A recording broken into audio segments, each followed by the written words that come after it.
Juba era uma onça pintada que vivia no coração da floresta amazônica, na fronteira com o Pantanal.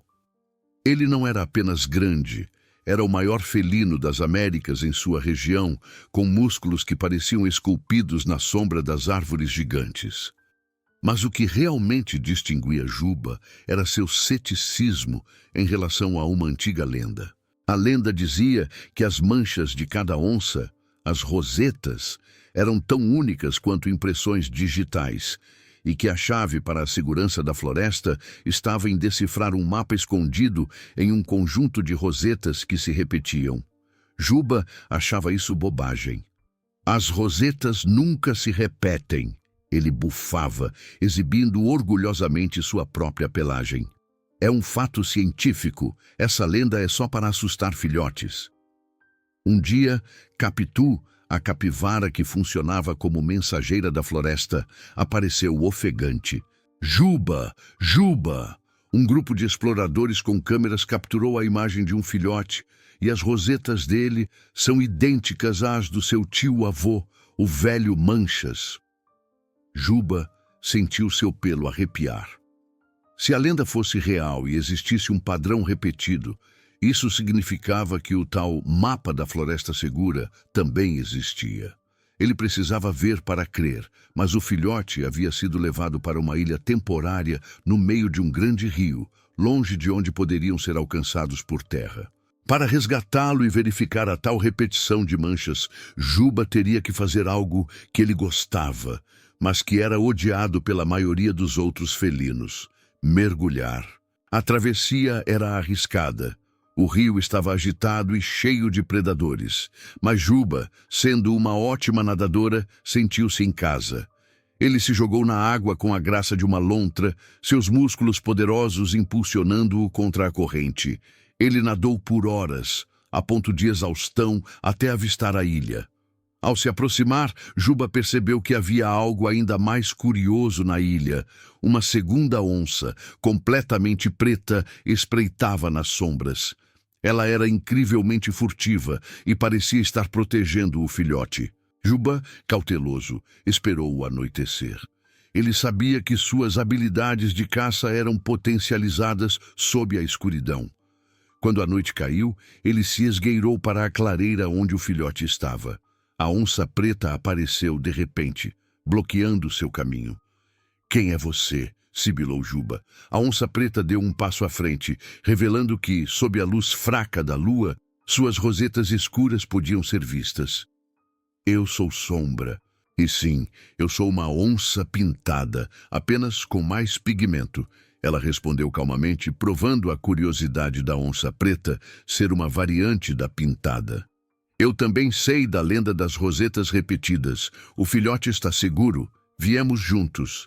Juba ficou abismado. Não só sua crença científica sobre as rosetas estava em xeque, mas ele estava diante de uma prova viva de outra curiosidade que muitos duvidavam. Sombra explicou que ela e o filhote fugiram juntos.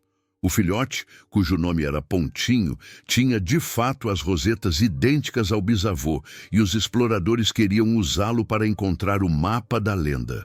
O mapa não era de papel, mas sim um padrão de pedras que só podia ser decifrado com o padrão de Pontinho. "Precisamos voltar para casa, Juba, e destruir o mapa antes que os humanos o usem para invadir nossas terras", disse Sombra. O problema era que o caminho de volta era guardado por um bando de queixadas ferozes, liderados por um macho teimoso.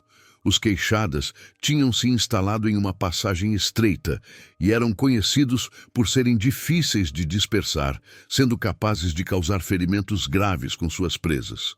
Juba olhou para a rocha que bloqueava a passagem. "Temos que fazer isso rápido. Não vamos conseguir lutar contra todos." Foi então que Juba teve uma ideia. Ele pegou uma tartaruga grande que andava calmamente por perto e a colocou na frente da passagem, como um escudo. O líder dos queixadas rosnou e tentou morder, mas Juba agiu mais rápido. Com uma precisão mortal, ele usou sua mordida excepcionalmente potente, não na tartaruga, mas na rocha. Bum! O som foi ensurdecedor. Juba usou sua força mandibular para quebrar uma parte do penhasco que estava solta e a rocha caiu, assustando os queixadas, que fugiram em pânico. A tartaruga, por sorte, apenas se encolheu e saiu ilesa. Juba sorriu. Nada como a mordida mais forte para resolver um impasse, ele pensou, orgulhoso da sua curiosidade sobre a mordida.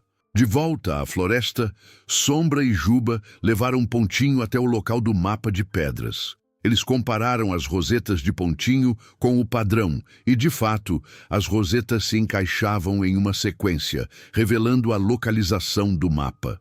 Era um código que os humanos não conseguiriam decifrar. Juba finalmente aceitou o que havia aprendido. Ele era o maior felino, mas a força precisava de sabedoria. A onça preta, Sombra, provou que as aparências enganam e que o melanismo era real. Sua mordida salvou o dia sem derramamento de sangue. E suas habilidades de natação foram vitais para a missão. Mas o mais importante, a lenda era verdadeira. As rosetas de Pontinho realmente repetiam o padrão de seu ancestral. E agora, Juba tinha um novo mistério para proteger. Ele não era mais apenas o grande e cético Juba. Ele era o guardião do segredo das rosetas, e ao lado de Sombra e do pequeno Pontinho, o rei da selva que havia aprendido a valorizar não apenas os fatos científicos, mas também a magia das lendas da floresta. Eles destruíram o mapa e Juba, pela primeira vez, sorriu com genuína alegria ao ver uma onça preta e uma onça pintada nadando lado a lado em direção ao sol poente.